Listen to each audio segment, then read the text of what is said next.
Okay, we're gonna call the meeting to order. I pledge Allegiance to the flag of the United States of America and to the republic for which it stands, one nation, under God, indivisible, with liberty and justice for all.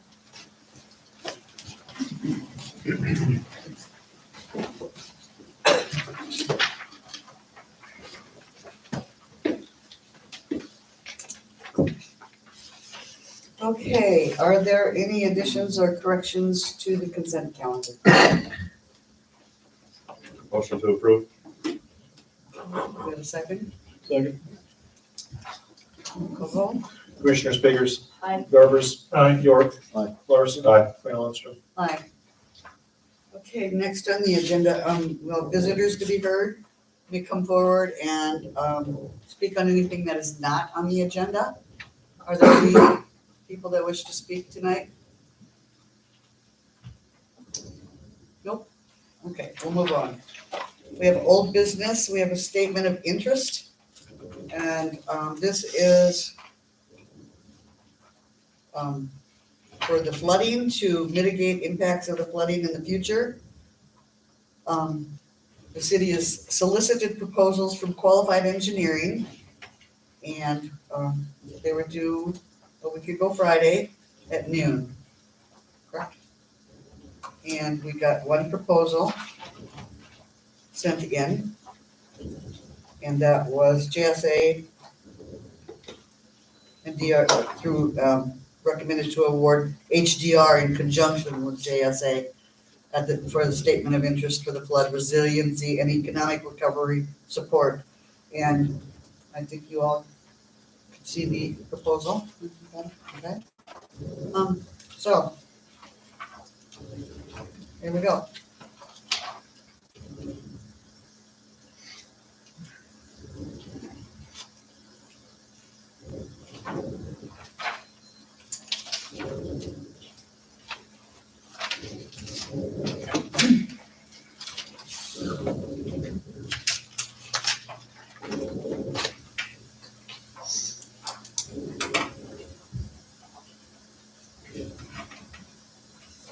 All right, Any questions? have anybody kind of sum this up for us, or? I guess I got a couple of questions. Myron, you want to go forward?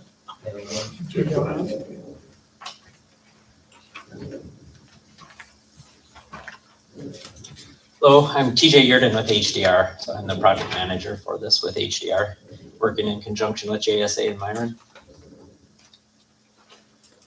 I didn't read this word for word, I haven't had time since Friday when we got it, but, we have one that's on our bookshelf that is about, 12 years old. Yes. What's the difference between this? How is this gonna get any further than that one? So we're using the information that was already developed. I mean, the city's already had a model put together for the various areas of town. Looking into that model and the results that showed, and utilizing that to develop solutions to go forward in each of those locations.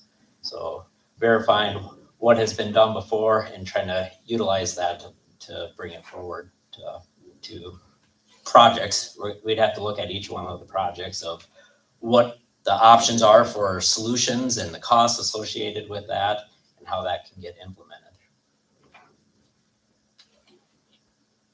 So what was done before that we can take off with? So there was modeling that was done before. There were some recommended solutions in the various areas within that report. Myron has worked on that report with JSA, so he's a little more familiar with that. So we've been working with JSA and what they had, taking that model as the backbone and utilizing that for looking at solutions on top of what's already been looked at through their stuff. Is this proposed to be gonna increase if we didn't get like FEMA funding or other grants? So the fee that we proposed isn't reflective of any sort of grants. I mean, it is the cost to be able to do the services, to identify the projects and the costs associated with them. So And it could go down if we got the grants or FEMA, or your cost is just. yeah, our cost step one of a long process, identify funding for a study. That's what you guys are working with CCOG to basically select a consultant to be able to perform that study. CCOG was going to go after the funds associated with the cost of that study. So the cost that we provided in here, their hope is to be able to get FEMA grant money associated with that. The due date is November 27th, I believe is the date. The state has indicated that date might slip a little bit, but they said target that November 27th. At that point, they would be awarding, they said they had about $1.5 million available for studies in that FEMA grant pot. And so from the study, then you identify projects and you continue to go after some FEMA funding is one of the options. So there's the mitigation grant, which is a state level grant that you're going after money for larger projects. There's a national grant, the BRIC grant through FEMA that provides for projects, I believe it's $2 million or greater. So very large projects, but it's a competitive grant process with the rest of the United States. We've used in other communities, we've used the economic development funds, some grant money in Yankton to help with some of their stuff down there. FEMA also has it's not a grant, but it's like an SRF loan, a low interest loan that can be used towards flooding projects. So if a grant isn't available, there's still opportunities to get funding to help with it at a low interest rate. And then there's always SRF money that the state of South Dakota has that can be applied towards projects as well. So there's a lot of opportunities out there. Obviously, as far as grant dollars, all that's competitive. So you're competing with other projects, whether it's within the state or within the United States, depending on who's applying. I know we got some neighbors out here that are here tonight live next to at least one of these projects. Can you explain to them with your $70,000 fee, what are you going to actually bring to us that we can take off with? So with that, we're identifying, we're taking that base model, identifying what are the flooding parameters that are happening right now, or how is it flooding based on design events that we can run through that model, identify the impacts that are created by that, and then start looking at solutions of how to mitigate those flooding problems. Obviously, we'd have to work within the design parameters that are available. A lot of times that's looking at your minor and major storm events. So a minor event is like a 5-year storm event. Major is a 100-year storm event.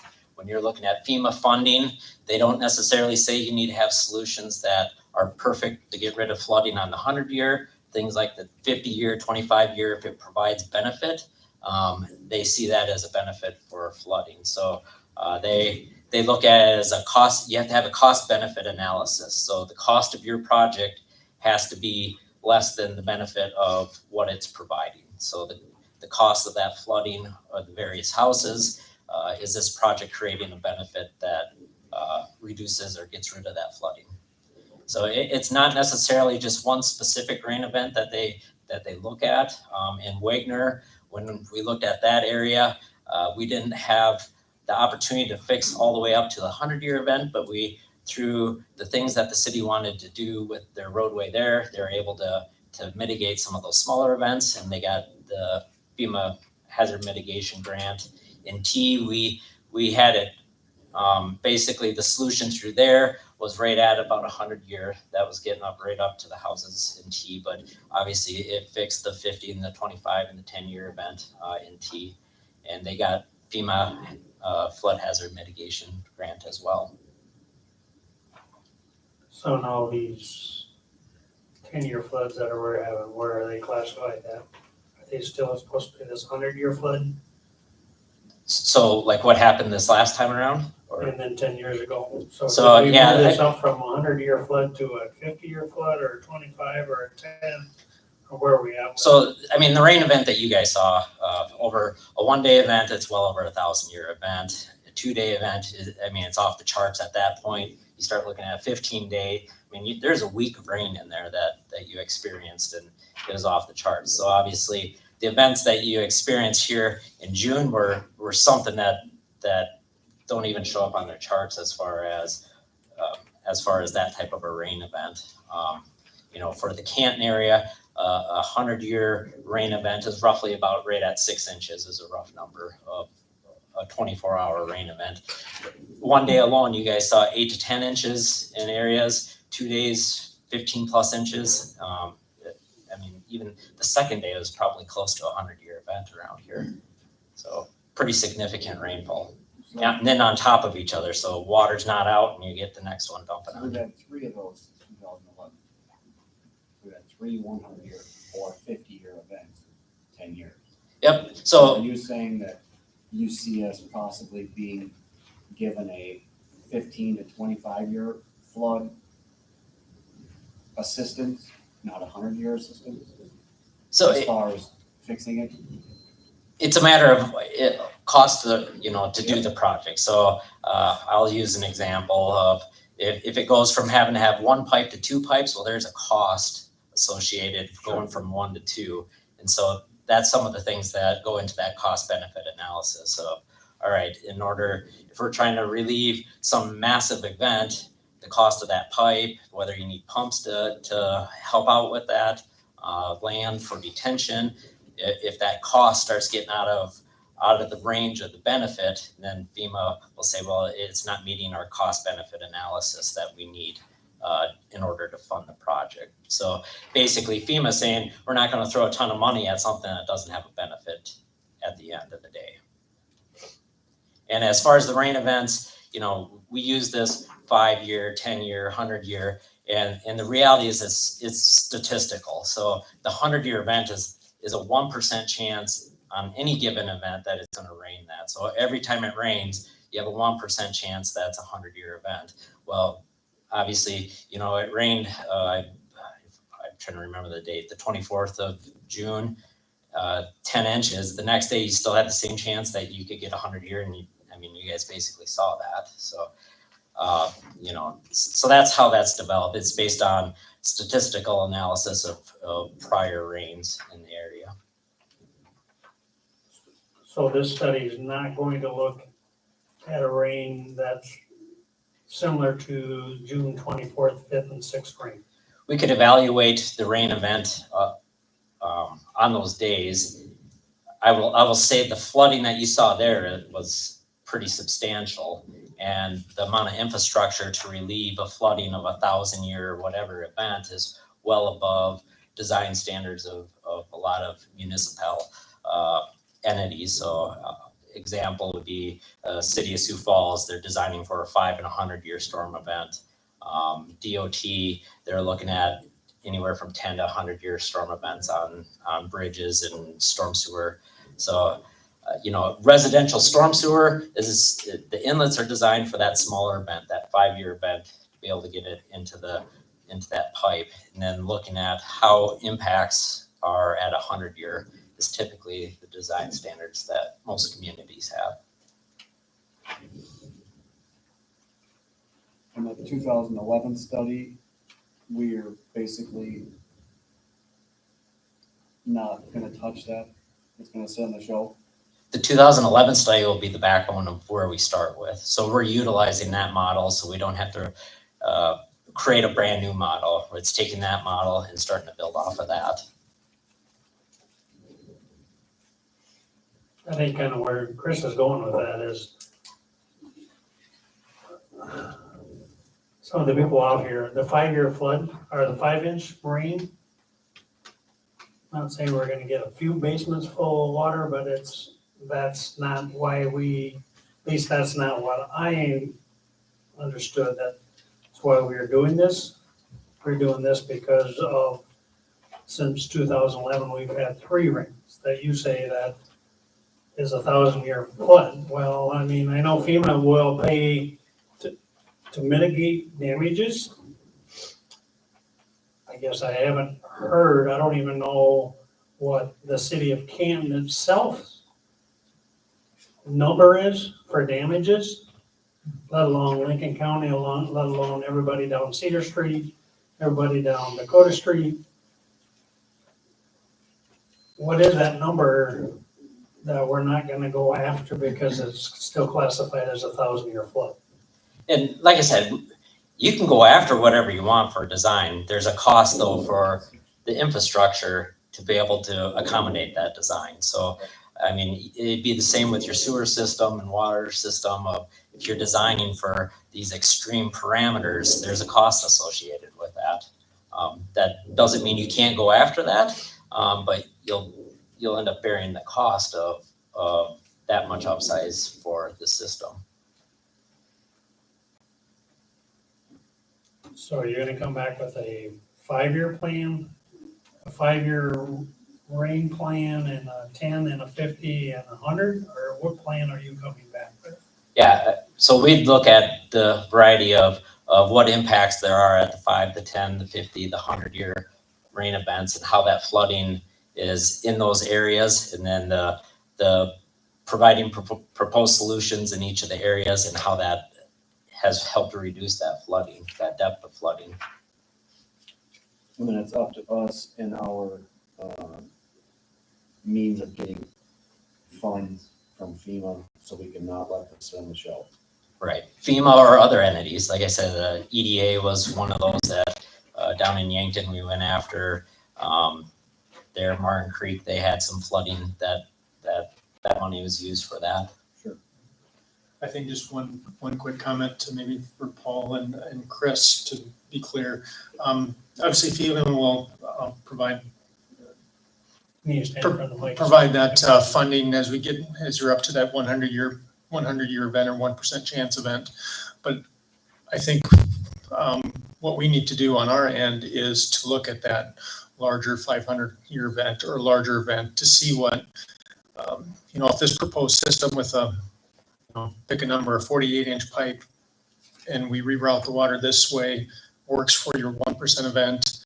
Well, maybe it takes 2 48-inch pipes and a little larger downstream channel to take care of the, a larger storm event, and kind of give you that, give those options to you up front, so okay, if most of the cities, communities, state designs for a 1% event, but in this case, given all your past history of significant flooding, if you go above and beyond, you can protect these properties by this system. But just keep in mind that extra cost, those extra costs involved, we have to be borne by the city. How far out? Let's pick on Cedar Sure. Street. How far north are you gonna go and see where this water is coming from? Just to the city limits? So now typically, when it comes to drainage, you look at the entire basin. Wherever, if a drop of water drops on the ground, does that drop flow towards Cedar Street? So as soon as the natural ground starts to fall to the north or west or east, that gets out of our basin, out of the Cedar Street basin. So we would look at the entire basin that is draining to that point, and that would be that analysis. Then we'd also want to look at if the next basin over is starting to fill and is actually draining, filling up enough where it drains into the Cedar Street basin. We'd want to make sure we're aware of that information as well. But typically, storm drainage is you do it by the entire basin of the watershed. So I know we've had a couple of meetings with one phone meeting and one on-site meeting with the railroad. In the last phone meeting that we had, they were very interested in what this study was going to do as far as what they could do to help the flood. Sure. Are you gonna come back and say if the railroad would do this at 2 miles outside of town, this is now seems to be plugged, so it's coming down this way instead of turning this way? Are you gonna come back with that recommendation? Are you gonna come back with if Canton Township or even the next township would do something that would help? if Lincoln County put this culvert in, that would help. Is that something you're gonna come back with? Right, through the study of, and again, the analysis of that entire watershed. And, discussions obviously along the line with the railroad, township. We can, have those discussions of, what are they seeing actually happening after these or during these rainfall events. The more information we have to make our design, the better. But yes, you'd want to look at, we'll look at everything upstream and make sure, again, if, as you said, if something's plugged, obviously that needs to be identified. Any water source that we can find that is coming in to the Cedar Street Basin, and we can account for it, and then we can start making design decisions as far as, is that water supposed to be coming this way? If it's not, what needs to happen upstream to keep it in its natural basin? And that will all come, kind of flushed out during this study phase. And so this doesn't sit on that shelf of 2011. And I'm not, Sure. Alicia right now has got our FEMA stuff, knows when the deadlines are, knows the numbers and stuff. Are you, both of your firms gonna come back and help Alicia or tell Alicia, this is where $1 million is through FEMA, or this is a grant, or this is a low interest real loan, or is that gonna be up for us personally to figure out the funding? I'll leave that up to your. Yeah, as far as funding, so funding has cycles, and when one cycle comes through, there's another cycle. So it's one of those of identifying each of those cycles, what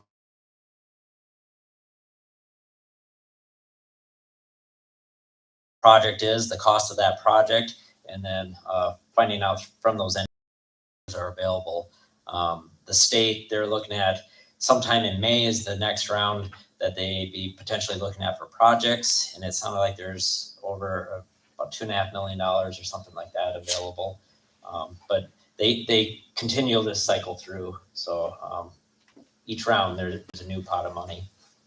I think in the proposal, I think it steps through the team members on HDR that are responsible for those applications, assisting Alicia and Harley at CCOG, your CCOG representative, to put those applications together, providing the technical background. So we'll have the assistance for you in the grant writing, the applications. So That's we all can take part of some, the $70,000. yeah, so we can take some of that workload off of Alicia. That's all part of the $70,000 bill. Once you, maybe you know that better than I do, TJ, but maybe you can have that. Yeah, so this 70,000 was for the study to start off with, because that's what was asked in the proposal to develop a study to identify the projects.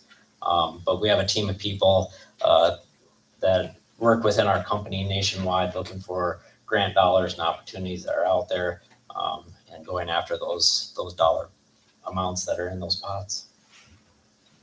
So it's something that we're able to provide as a service. And maybe I'll clarify, so the costs and the benefit cost analysis that the HDR JSA report will put together as part of the solutions for this project are the kind of the backbone for the application.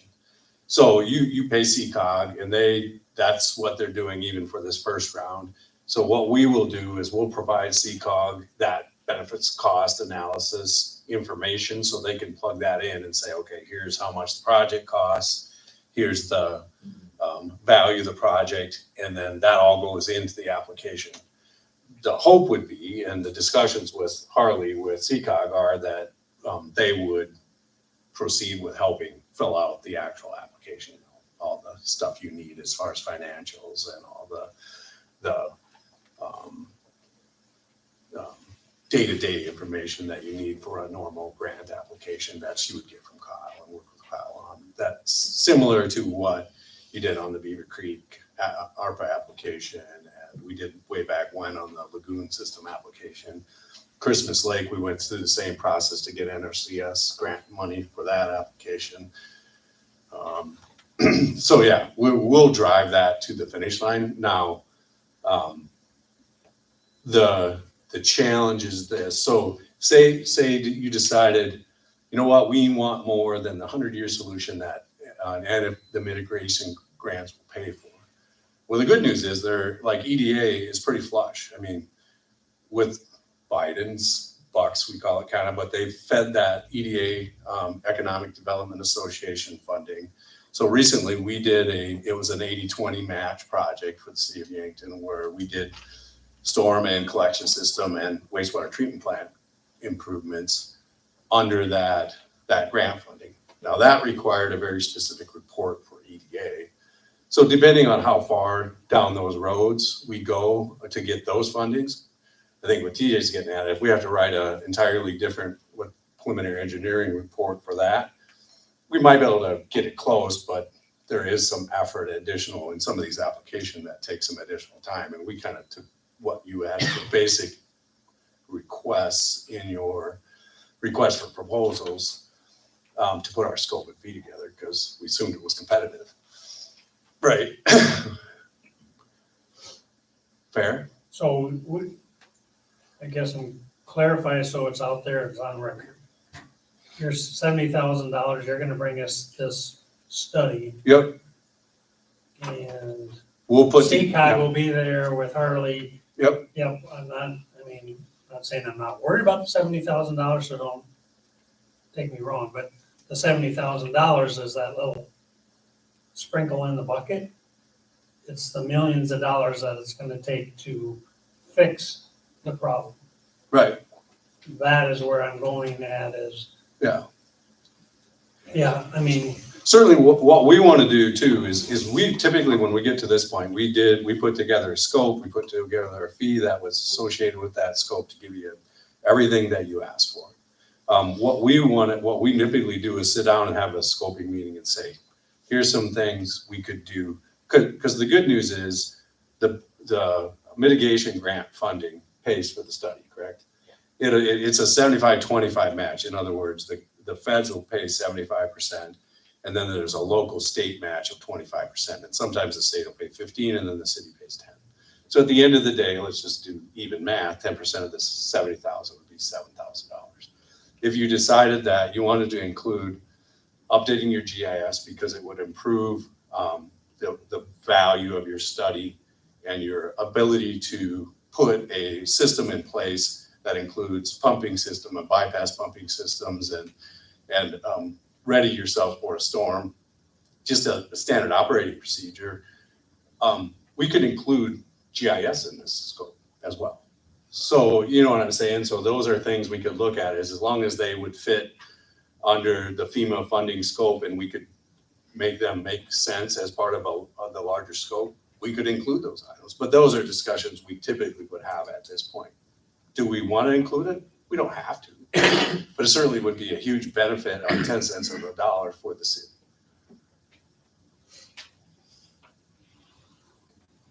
See what I'm saying? You know, there's a lot we can do. But we would certainly look at, like, for example, the biggest thing that you talked about was very relevant, right? So the biggest thing we want to do is keep as much water out of the city as we can. And so we've got these basins upstream in the city that flow down into the city. So as much of that water as we can divert as possible. And if we can divert it by gravity, technically we designed for the 100-year flood. Doesn't mean we don't have freeboard in those diversion structures that wouldn't, like we said, we can evaluate what that freeboard would cover in a larger event. This is kind of what Myron was saying as well. For example, if we put a stormwater lift station up by the high school, pumped across the railroad into Beaver Creek, let's just say that's what we did. You put 2 pumps in there. We designed it for 1 because we call that firm capacity, so 1 pump goes down. But in the real world, what would happen is the second pump would turn on and give you that additional capacity of the second pump. So there are things we can do to build into the FEMA. But there are also things that I kind of pulled up. We had put together a presentation when we were talking about that presentation, but there are certainly other funding sources, and FEMA has what's called Safeguarding Tomorrow, which is a 1% loan. 1% loan. So that's significantly better than the SRF right now. SRF is almost 4%, I think, right now. Yeah. So the Safeguarding Tomorrow loan is a risk, ongoing risk mitigation revolving loan program that allows you to do a 1% loan with a 10% match. So again, it gives you some freedom to do a little different things with loan money versus grant money. If you need to add to your project, say, to protect yourself to the next level that mitigation won't pay for. Because there is a line that mitigation is not, that's what TJ was getting at. There's a line where we can build in these redundancies, freeboard into the system to give it some additional capacity. But there is a point where they'll say, well, we can't pay for that, but we might be able to make that an EDA project, which says, in order to economically develop this property, you can get grant funding to do with that because it benefits the community. Just some ideas that we had. I'm one of 5 people up here, but I guess for the $70,000, what I would like to see, and the other board can say what they want. I don't want to spend a lot of the $70,000 on the 5-inch rings Right, and below. sure. I want to spend, 5 to 20-inch rings. That's what I want the $70,000 spent on. To come back and say, if we did this, this would take care of the 5-inch rings. We can take care of the 5-inch rings with what we got, or when Cedar Street comes up, I'm sure that will be a big topic of how big a storm sewer pipes that we put in. So I don't want you to come and spend and say, I thought you wanted. I personally want something. I want that study to dwell on the 5 to 20-inch range and the 24 to 48 hour range. Sure. Yeah, and the FEMA mitigation funding is for really up to the 100-year flood. And then whatever you can build in practically would just be this safety factor for the larger events as far as grant funding goes. That's kind of what TJ was getting at. But there are other loans. Unless I misunderstood it. What you said is the rain that we got in June was off the chart. Yeah, for But sure. it's been on the chart for the last two times in the last 10 years, 3 times in the last That's a fact. 15. That's absolutely true. It's happening, and it's been happening, kind of these ridiculously large events, and it is challenging, but at those points, we will have to manage in what kind of things that we can do to make it fit within the parameters that they will fund. And that's what you're stuck with in order to get the grant funds. If you throw a 1,000-year flood at FEMA and tell them you want them to pay for the whole amount of a 1,000-year event, they'll say, well, we'll pay for this much and you have to pay for the difference, is kind of what TD was getting at. Or you have to find other kinds of funding, whether it's EDA, or you have to use the 1% money for that, or you have to use SRF funding, whatever it is, to make up that difference. Like I said, there are things we can do to make it more robust. A ditch, for example, imagine we were able to put a 48-inch under the railroad, because it is a benefit. But the good news is it's a benefit for the railroad. They saw flooding, they saw the railroad be inundated. So in a way for us, that's a good news, because the railroad is difficult. So if we put a channel, and Beaver Creek, the other good thing is Beaver Creek is a 10, 12-foot drop, 20-foot drop. So the benefit is that when we send it towards Beaver Creek, we have a place to go with it. So if you have a channel with freeboard, I mean, just the math between the high level and the top, and we have a way to get it that direction to divert all the flow north of the city on Cedar Street to Beaver Creek. The good news is Beaver Creek can handle it because there's a 20-foot drop. I personally agree with you, but then what are you gonna tell?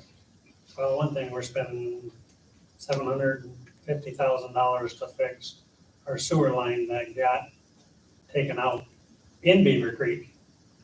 And we got business in town, the dental clinic, that if you're gonna take all that Cedar Street water and send it to Beaver Creek, what are we gonna tell the dental clinic when they got water coming? Well, that's in the Beaver Creek Basin. It's going to Beaver Creek. It's supposed to be going to Beaver Creek as it is. All of the storm sewers on that Cedar Street Basin go to Beaver Creek, right? Am I incorrect? Yeah, until it overtops and then goes towards. Yeah, right, yeah. Goes to If the you get courthouse, overland. down to the courthouse, so. But those are discussions. Those are fair discussions. These other grants and loans, can you qualify for more than one, like you said, the EDA and the 1%, I mean. For sure. Yeah, and like TJ said, the BRIC funding, when we talked about that, we go after BRIC funding pretty regularly for the larger big projects. Then you're in a national pool. And so the presidential declaration of disaster is a benefit, right? And so the mitigation fundings are given to the state to be handed out to the state for hazard mitigation projects. So you have a pool of where your competition for that money is the state of South Dakota. The FEMA BRIC funding, they call it, we certainly go after it and win a lot of BRIC money, but you are then in the national pool going after money. But the 1% money is certainly less competitive because it's not full grant, and then you would have to have 1% loan money on that. Does that answer your question? And then certainly EDA funding depends on the project, but they're typically an 80-20 grant match. So the feds pay 80 and you get a match it with 20. Now, in our particular project, there's different funding that there's a potential you could use other funding to match, but that's a discussion you'd have to have at that point with EDA because it gets a little fuzzy there on how you match. Does that make sense? Sorry, we had a presentation, but then we saw you didn't have a screen up. So. We do have a screen. Oh, if you And then we got one back there too. Oh. Yeah. Well, But anyway, but if that's more, if you have more questions, we certainly. Yep. Is there any other questions? Okay, thank you. Thank you. We appreciate the time and yeah, we really want to help the city of Canton. We've been in touch with the city after the rain event, just trying to see how we can benefit. So we look forward to helping you guys out. Thank you. Okay. So I'll make a motion.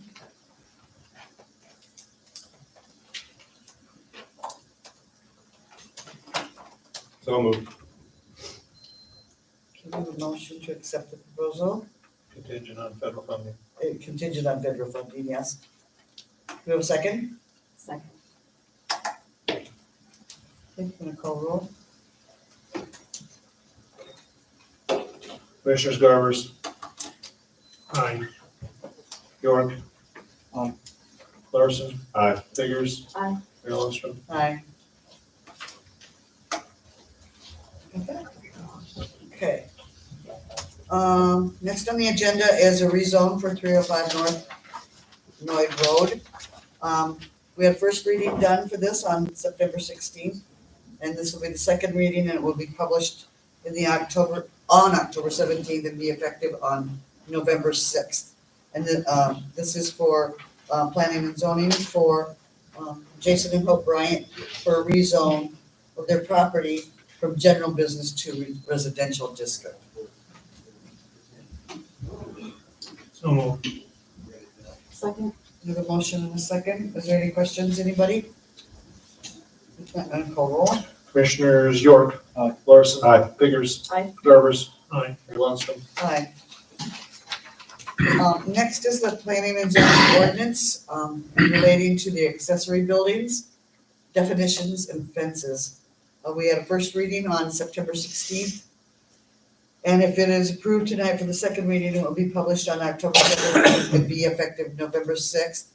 And this is an amendment to chapter 11.03 on accessory buildings, recreational facility, and miscellaneous structures and fencing. So.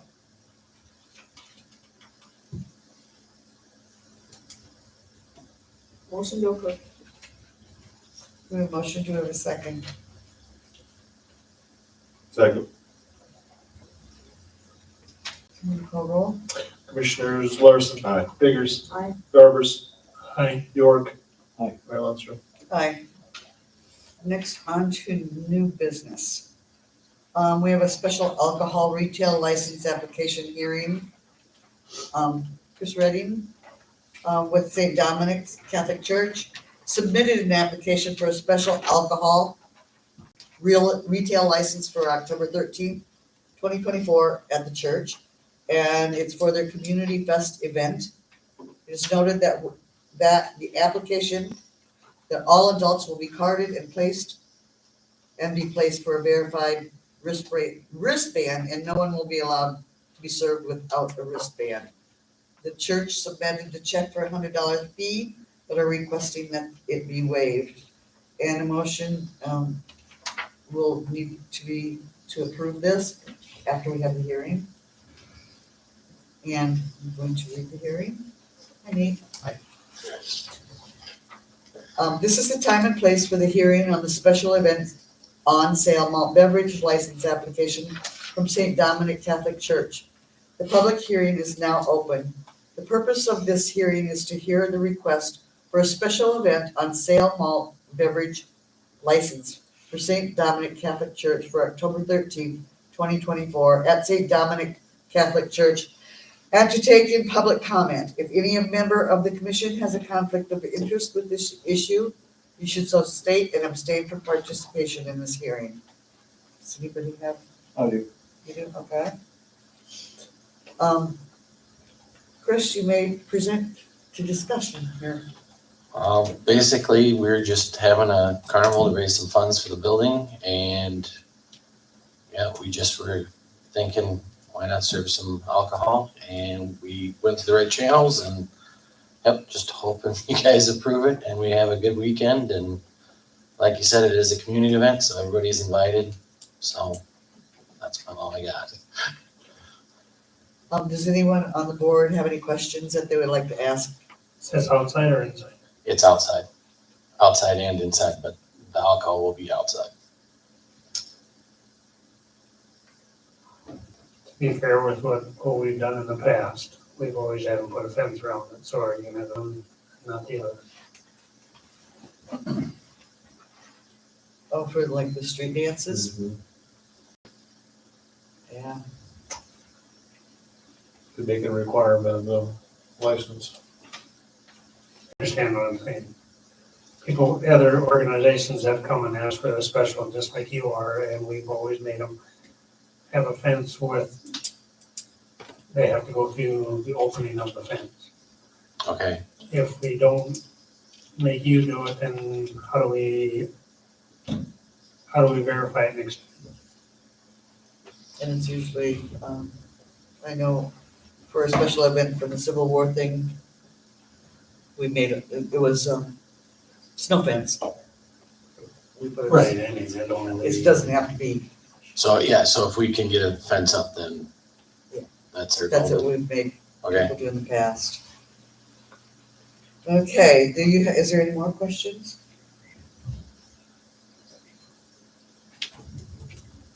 Okay, are there any proponents to this issue? No? Is there any opponents to this issue? No, come forward. If there are no further questions, hearing nothing further, the public hearing is now closed, and we will deliberate on what we're going to do here. I would now entertain a motion regarding the application for the special event on sale malt beverage license for October 13th. Yes, I'll make the motion with a fence, and I'll make the motion to waive the $100. Okay? We have a motion, do we have a second for that? Second. Okay. If there's no more questions, you have to call roll. Commissioners Biggers. Aye. Garbers. Aye. York. Larson. Aye. Mayor Lundstrom. Aye. Thank you much. Hopefully you guys can come. Next on the agenda is the surplus, what is it, cage blade? Okay, the city is looking to surplus the 2016 cage snow blade model. It's appraised at $6,100. The motion is needed to declare this a surplus to be sold on Purple Wave at a time to be determined. Motion. Second, Okay, we have a motion and a second. Can you call roll? Commissioners Garvers, Aye. Biggers, or York. Larson. Biggers. Aye. Mayor Lundstrom. Aye. Next on the agenda is an employee pay raise. Corey McNicholas, utilities operator, received all of his spray certificates on September 19th, and he will be having received these certificates, he is eligible for a step increase from grade 10 to step 5 to grade 10, step 6. The wage will be $26.35 per hour. A motion and second is needed to approve this raise. Second. Okay, is there any questions? Not going to call roll? Commissioners York. Larson. Biggers. Aye. Garvers. Aye. Mayor Lundstrom. Aye. Next on the agenda is Terry Nolet, who is requesting, she's with the building committee for the Canton Community Center Building Committee, and they have a raffle request for a fundraiser for the Canton Community Center Building Project. And tickets will be sold from October 13th to December 7th for $10 each. Prizes will be 4 $250 gift certificates to the Canton Locker. Motion to approve. Okay, second, a motion and a second. Call roll. Commissioners Larson. Biggers. Aye. Garvers. Aye. York. Mayor Lundstrom. Aye. Next on the agenda is a city administrator job description. And prior to advertisement, the job description for the city auditor needs to be approved. City what? What did I say? Auditor. Oh, never mind, administrator. it does look like there's a typo, so I would make a motion to approve under administrative, the second one, it should say, consult with the city attorney as necessary and requested, instead of just with. Okay, we have a motion to accept the job description. With the change. With the change, yes. Second that. Okay, we have a motion and a second. Any other questions? Not going to roll. Commissioners Biggers. Aye. Garvers. Aye. York. Larson. Mayor Lundstrom. Aye. Okay, next is the sub-recipient agreement. South Dakota Department of Public Safety has submitted a sub-recipient agreement for the city of Canton to sign. The agreement outlines terms and conditions of the grant, as well as requirements of the applicant following obligation of funding. A motion is required to approve the agreement, and this is for FEMA. It's a required audit agreement from them. So,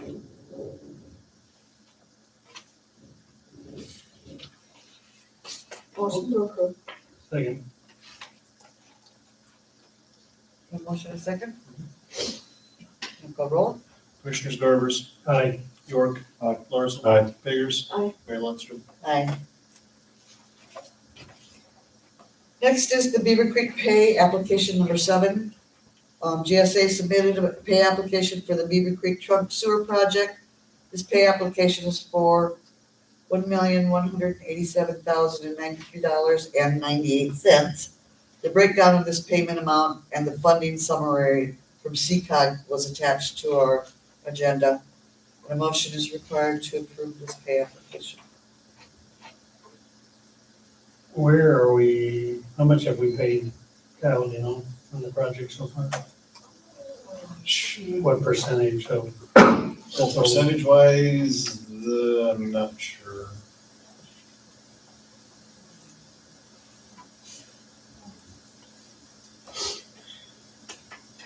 I'll tell you, we're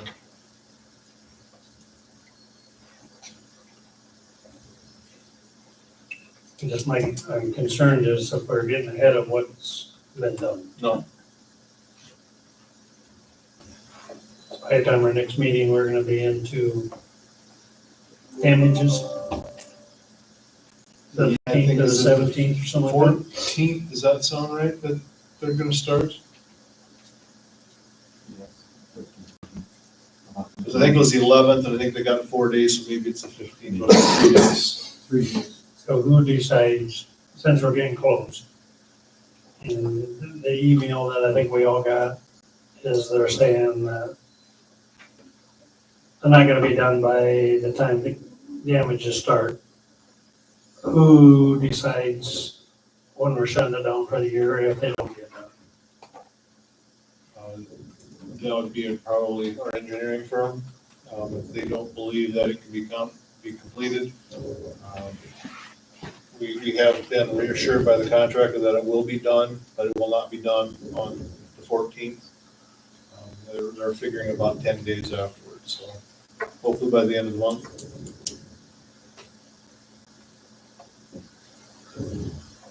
Motion to pay. Okay, we have a motion, do we have a second? Sorry. We'll call roll. Commissioners York. Aye. Larson. Aye. Figurs. Aye. Garbers. Aye. Mayor Lundstrom. Aye. Next is a contract agreement with H&W Contracting. Myron Adams has received the project bonds, insurance, and contract agreement from H&W Contracting for the emergency repair at Beaver Creek. So this requires a motion and a second. Motion. Second. Okay. Any questions from anyone? Not, I'll call roll. Just a comment. We, between Myron and HDR, myself and Chris and a few other people have been working with FEMA to make sure that everything that FEMA requires that would make this project ineligible is being done. So I know they have some ship hole things and some other stuff, like where we're getting our materials, things of that nature, so we're jumping through all the hoops to make this FEMA eligible. You're not in approval. I'm agreeing, yes, that's what we're doing. So we have a motion and a second. Okay, call roll. Commissioners Larson. Aye. Figurs. Aye. Garbers. Aye. York. Aye. Mayor Lundstrom. Aye. Next on the agenda is the notice to proceed with the Beaver Creek Emergency Sanitary Repair. JSA Engineers submitted the notice to proceed for Beaver Creek Emergency Sanitary Repair, and it requires motion and a second to move forward. So moved. Second. Call roll. Commissioners Figurs. Aye. Garbers. Aye. York. Aye. Larson. Aye. Mayor Lundstrom. Aye. Next item on the agenda is the change order number 2 for industrial park improvements. GSA submitted change order number 2 for the industrial park project improvement. The decrease in the original contract price is $53,754.37 for a total contract price of $628,738.34. The decrease in the price is due to less work being completed by the contractor. So moved. Second. Motion in 2 seconds. Call roll. I get a question before we go. Sure. The decrease is great. When I see Jeff is here, what's the last work that was being done is not gonna be a hamper into the grant that we got? So if the question is where the decrease comes from, correct me if I'm wrong on this, Kyle, but that decrease should be, they initially had planned to build out that intersection. And there's gonna be a manhole out in the township road. Yeah, and with that. And it Is that became, gonna do anything with the grant? no, so we weren't able, we did not utilize all of the grant, but there was a project cost savings overall, so. So at the cost of was it 628? Yep. So 628, so roughly half that, 324, then we used in grant, and we ultimately will give back, or I guess we never officially received it, but there's 99,000 essentially in grant money that's still out there. And that is, the only other option with that additional grant money would require obviously different or additional expense on part of the city, so. Does that answer your question, Commissioner? Okay, you have motion and second, right? Yep. Okay, I'm gonna call roll. Commissioner Scarber's, Aye. York, Larson. Biggers. Aye. Mayor Lundstrom. Aye. Next is the final pay application for the Canton Industrial Park improvements. Myron sent the final payment application number 3 from phase 2 from the Canton Industrial Park Improvement Utilities and PCC Surfacing. This is the final payment due to the contractor, and all punch list items are complete. There's a motion in a second. So moved. Second. Any questions? Call roll. Commissioners York. Aye. Larson. Aye. Biggers. Aye. Garbers. Aye. Mayor Lundstrom. Aye. Next on the agenda is the 2025 FAA grant pre-application review. Want them to come forward and explain this, or should I read this? Aaron.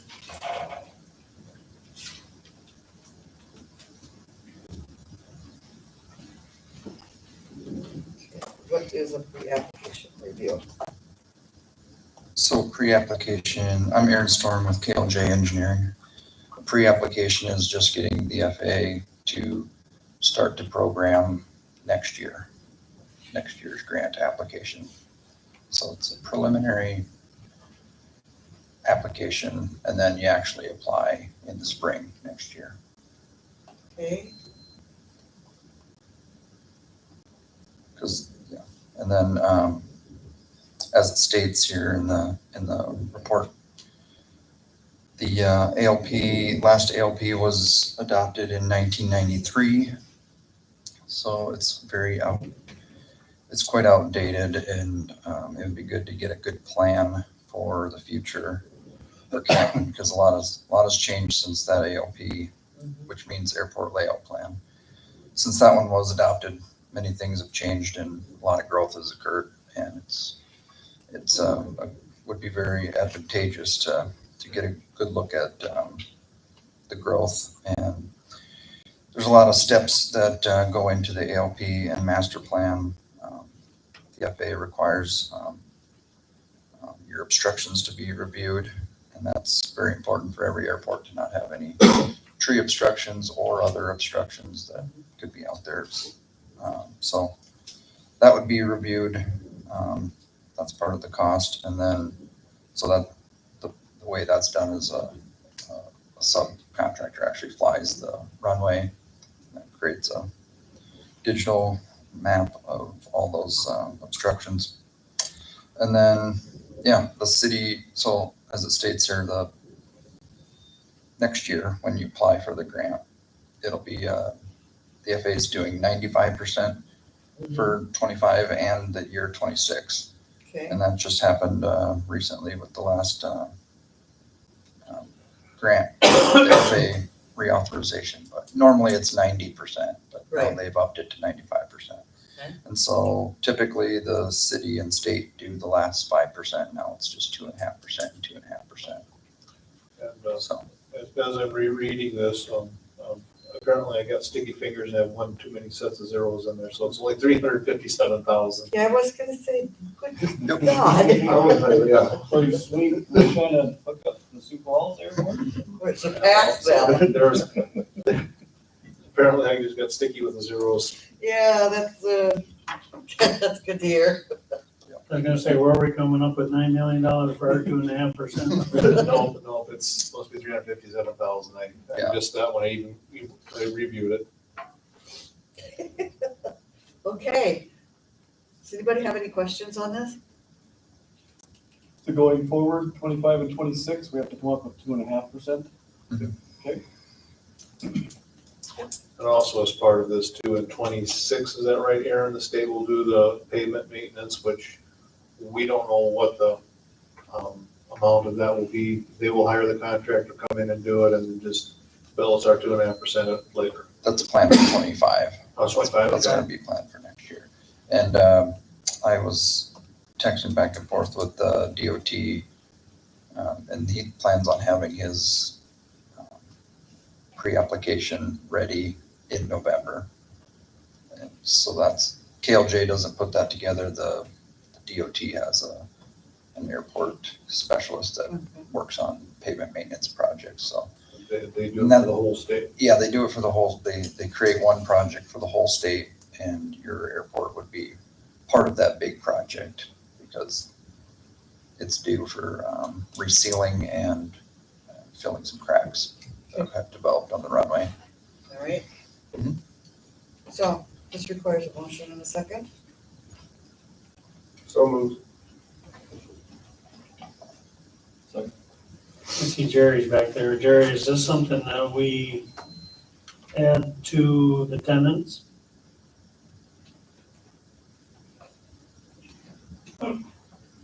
Sorry, Paul, what's your question? The 2.5% that we're gonna pay, is that something that we can add on to the tenant's rent or whatever you wanna call it, or? We have leftover grant money from some other projects to cover that currently in the fund. Some leftover from the taxiway project is more than enough to cover the maintenance, our share of the maintenance. And we have from the grants, the ARPA grants and COVID grants. COVID grants that were earlier that we used for our share of the administration building.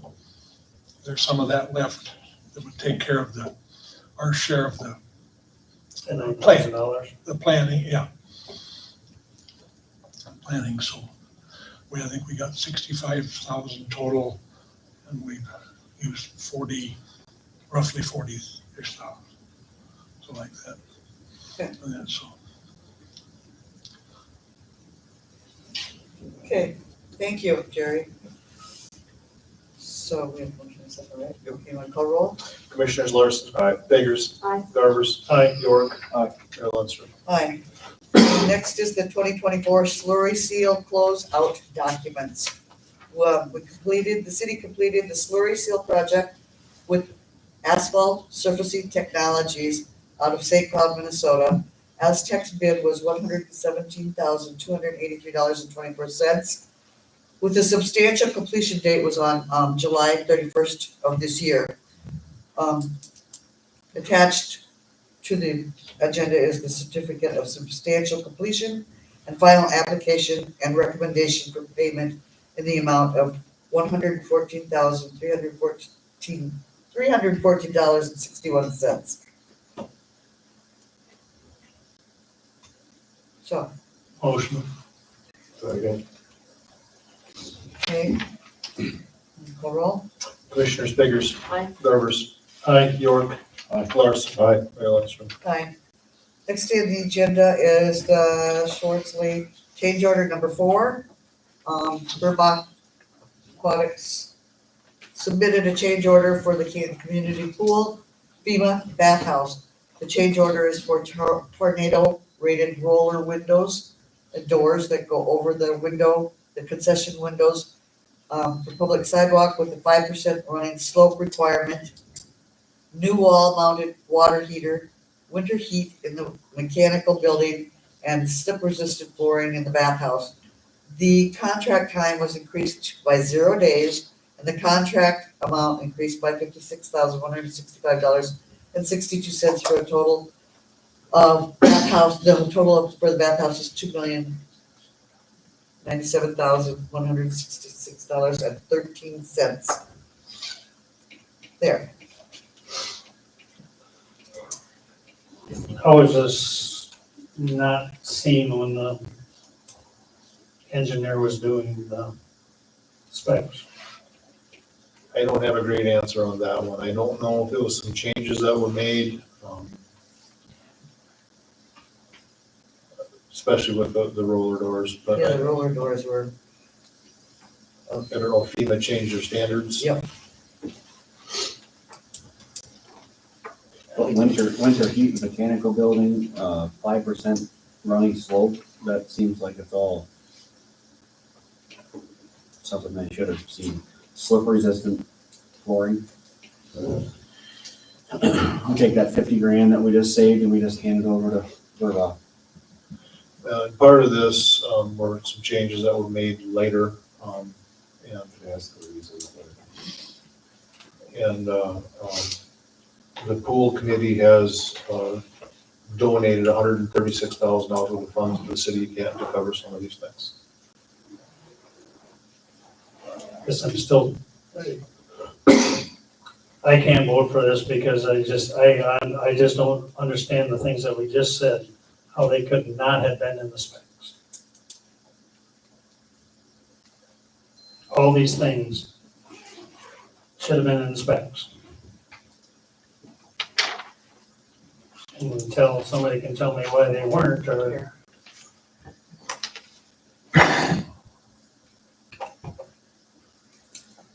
like Chris said, we just hand out money just because somebody changed their mind or we didn't see it. Somehow that engineer's gotta be reliable or liable for some of this. Yeah, the contractor heated mechanical space during the winter season to facilitate work being completed by the pool committee. So they were working in there during the winter and we paid to heat them. And that is the reason for number 4, that $9,000. I know I worked outside.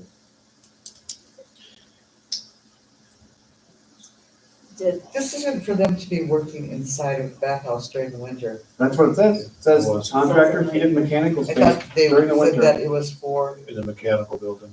yeah, for the mechanical building, and this is for the, this is for the mechanical building. Yeah, the heat was for the mechanical building. So they I can mean- work on it without it freezing. I mean, was the original water heater not, did they not tell them what size that they needed? I don't know exactly what the deal was with the water heater. They spec'd one and they changed it. I have been assured by Burbach that the city will be made whole on that, AKA we are not paying for the water heater. So there's roughly about 17,000 that'll be coming back either in credits or payment to the city for that water heater.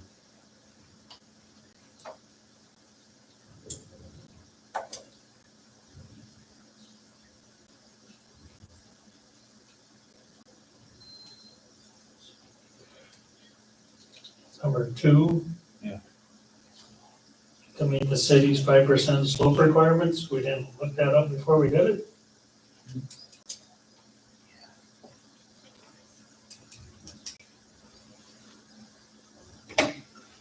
Is this for the bathhouse, What's that? at 5% slope? I think that was, Chris, was that sidewalks leading up to the bathhouse? Yeah.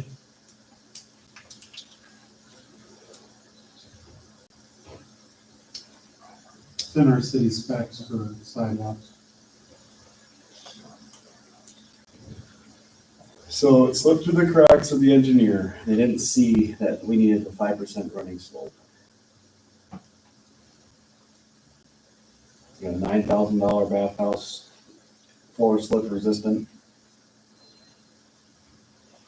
I think some of that was the flooring, I think, was originally taken out. And I think we added it back in with the understanding of the money that we received from the pool committee That they raised. that they raised, yes.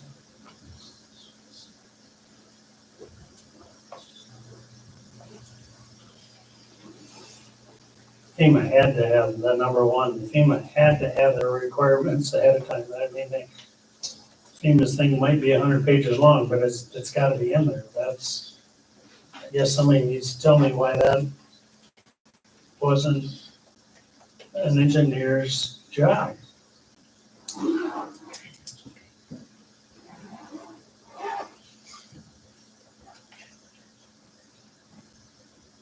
Yeah, we called away to ask it again. So we table it? Motion table. Tell more answers. You want a second? Second. Call roll? Commissioners Garbers, Aye. York. Aye. Larson. Aye. Biggers. Aye. Mayor Lindstrom. Aye.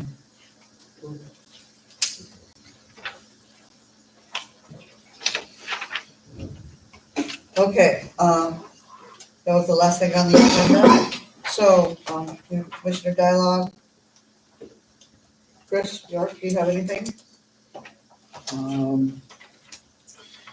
Just this JSA proposal in front of us.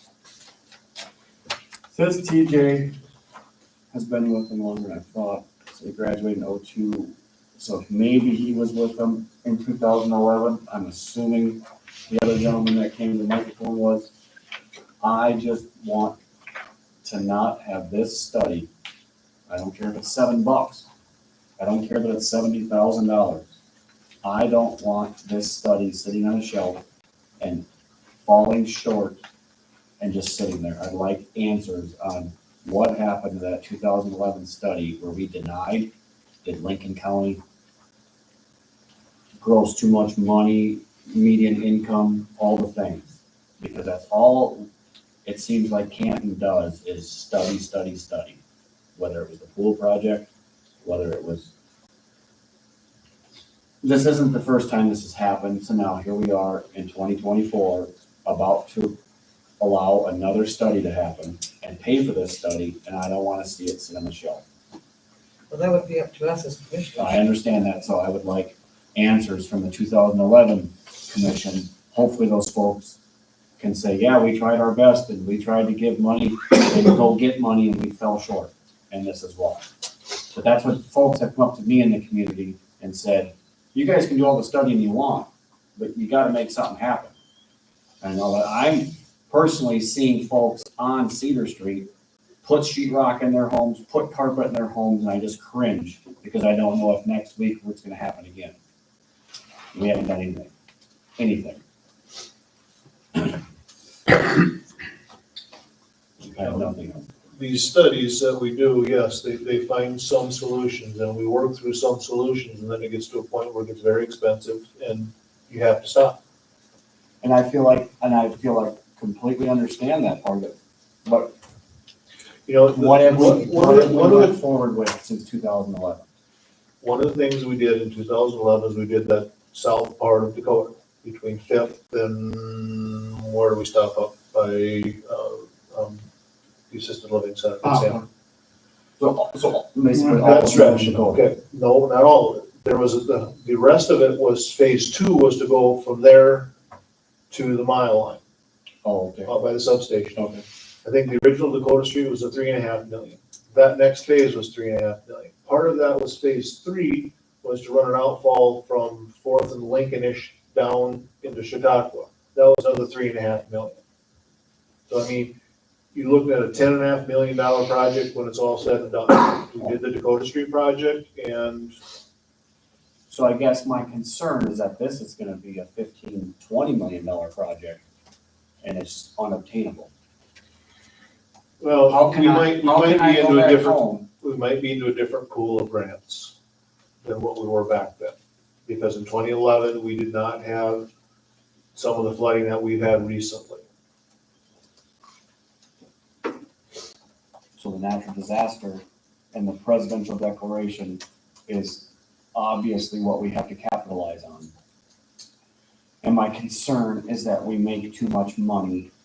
That's what I've always been told, is that we are in that Lincoln County pool of income and Canton doesn't qualify.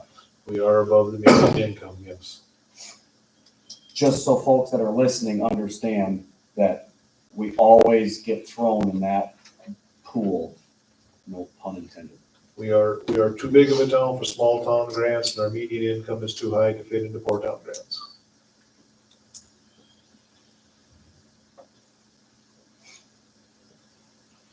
Question and answer?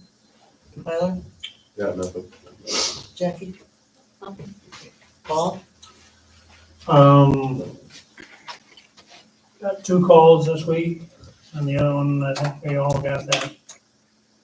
About the water not working, that we sell in town, I'm taking, that's what they were talking about, the water salesman. The other one is the ball diamonds, the water getting shut off when we're trying to get the new grass to grow. Yeah, I was on the phone probably over half an hour with that gentleman, and I feel for him. I mean, we have some people that are donating their time to seed some grass, and we blow out the water with our own stuff, but our 10-day forecast has got us in the lowest is high of the 60s, the high of 80s, and we shut the water off to make it more difficult for some volunteers. Totally don't understand it. I That's why understand we've there been was a taking meeting, and we still got upset people. That's already been taken care of. We've already Not as of discussed that. Saturday, it wasn't. Oh, as of today it has. So, you have anything else?